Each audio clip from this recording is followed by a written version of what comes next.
ChatGPT is planning on killing our friendships, and it's going to do that by making us less dependent on each other.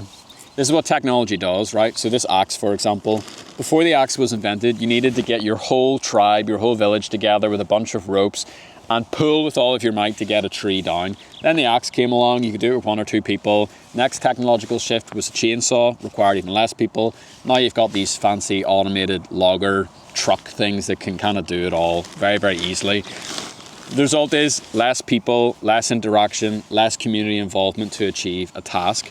And this is exactly what ChatGPT is doing, and it's doing it in a really interesting way. AI is replacing human experience and human wisdom. And why that's important is because way back in the day, society was organized in what researchers call an elders-based society. That meant all the old people were kind of like at the top of society. They were honored and revered because they contained all of the knowledge, all of the wisdom, and how to do everything from how to grow crops to what weather patterns you need to look out for, to how to make axes, how to cut down trees, how to raise kids, how to cure diseases, etc., etc., etc. So they had a very, very deep and important meaning in our society, these old people, because without them and their knowledge, we couldn't survive. So they were like the top dogs, right? And then books came along, then things like the internet came along, and we shifted into what's known as a peer-based society. Elders were replaced by forms of technology. You know, if we needed to find something out, we could read a book on farming, we could watch a YouTube video on how to raise our kids, or we could read a blog on how to manage our finances. And so, you know, I'm 30 years old. I was kind of raised the first generation to have an iPhone in their pocket going through school. And something weird started to happen where like we started to look at parents and old people as being stupid because we could do all these things that they couldn't do. We could work a computer, we knew how to turn on an iPad, we knew how to research information, and we became smarter than our teachers in a lot of ways because, well, whatever we were learning in school, we could just go and watch like a crazy YouTube video about it and get up to speed there. And that actually like totally broke our society. It shifted the dynamics of human interaction in a way that it had never happened throughout all of the times humans have been walking the planet. And it's very, very strange because the peer-to-peer society meant that we were actually like parenting and teaching and discipling and nurturing and developing each other. We no longer were getting someone wise and someone older to do that for us. The elder was no longer responsible for developing us.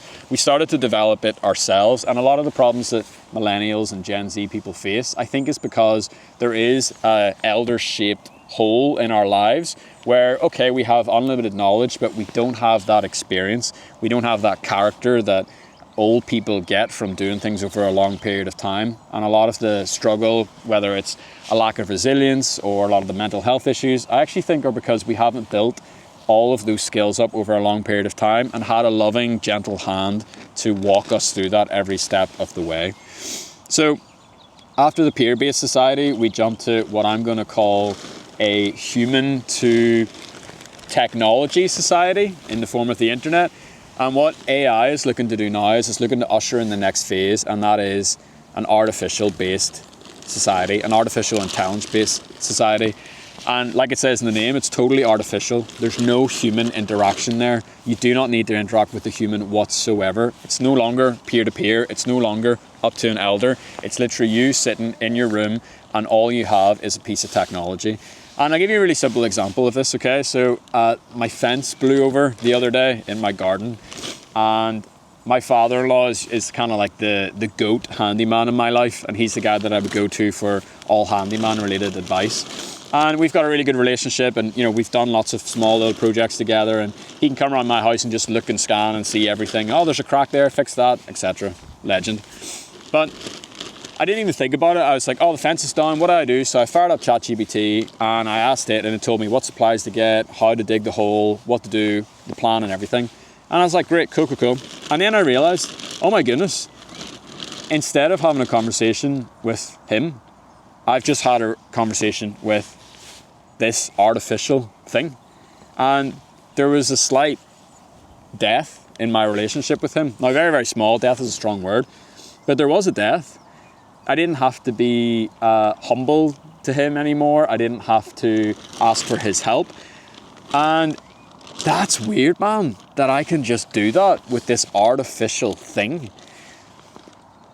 We are built to coexist with each other.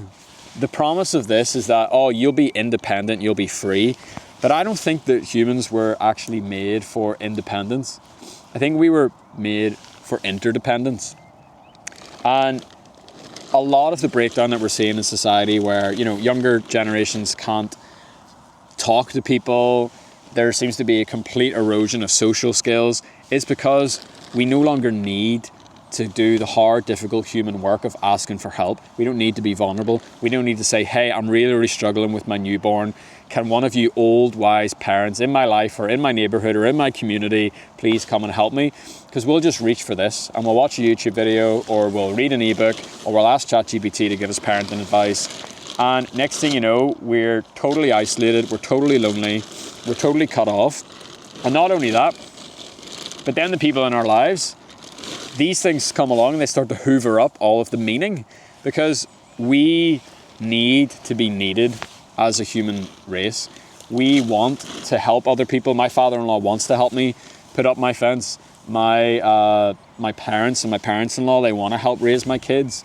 And more and more and more, like my friends want to be involved in my life. They want to, give me relationship advice, marriage advice. They want to help me whenever I'm feeling down. But the more we turn to this, the less we turn to them. And that is how every single technological jump that we experience takes us further and further away from each other. So the challenge that I've kind of set myself is, anytime I go to try and ask ChatGPT or, ask Google, which is now all run by AI and Gemini's doing all those summaries, or even go on and watch a YouTube video, the challenge that I set myself first is, who in my life can I talk to about this that could help me? How can I practice that lost art of vulnerability and asking for help? Because every time I do that, I'm giving someone a little bit of purpose, I'm giving someone a little bit of meaning, because I want to help my friends, I want to help my kids, I want to help my wife. Like, that is what gets me out of bed in the morning. And if this takes off the way everyone says it's going to take off, it's just going to come and hoover all of the interaction and all of the meaning and the purpose that we derive from being in community with each other. So my daughter's calling me here, I gotta go. The last thing I will say is, technology always has unintended consequences. This axe was designed to go and chop down a tree. Unfortunately, it can also be used to chop down people. The difference with an axe, something like an axe, a blunt medieval weapon, and this, is if I come at your village with this axe, I'm not gonna get too far. Because it's one guy, and it's a pretty primitive piece of technology. It has limitations. And so you'll be able to overpower me really, really easily and take care of me and knock me out and all that sort of good stuff, whatever you need to do. This here is highly leveraged. This is in every single one of our pockets.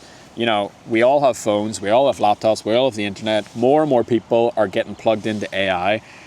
And so if we're not careful, we are actually going to find ourselves on the cusp of the next big shift in society that we're totally not ready for. So you can resist an axe man with, one or two strong people. What is it going to take for us to resist this? How are we going to resist this multi-billion-dollar company who claim they're going to be a trillion-dollar company, that have the potential to be on every single device around the world, everywhere, all at once? I don't know. But I know that if we don't resist in some small way, if we're not intentional about how we use these tools, because that's what both of these things are, they're just tools, then we might end up in a place where we don't want to go. So yeah, that's how I think ChatGPT is planning on killing our friendships. I'm planning on making a lot of money along the way, profiting off the back of our loneliness and the breakdown of our communities.